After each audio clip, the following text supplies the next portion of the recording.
In 2010, an activist known as Lisa discovered the truth about her long-term partner, fellow environmentalist Mark Stone.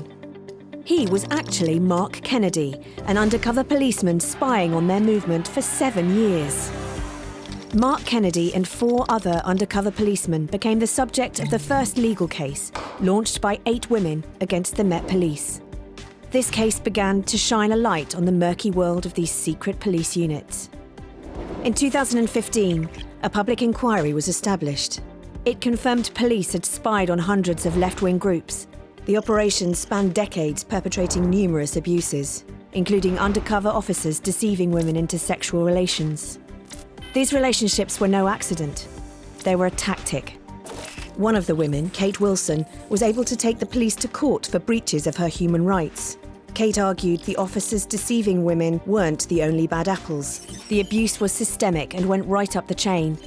Kate argued that senior officers knew about it and were complicit, that these operations against political dissent were unlawful and a violation of her human rights. The court agreed. In September 2021, the Investigatory Powers Tribunal, the IPT, ruled that the police had violated 5 articles of the Human Rights Act. These were: the sexual relationships were a form of torture.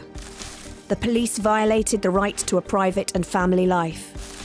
The police were guilty of sexist discrimination, and the operations violated the right to protest.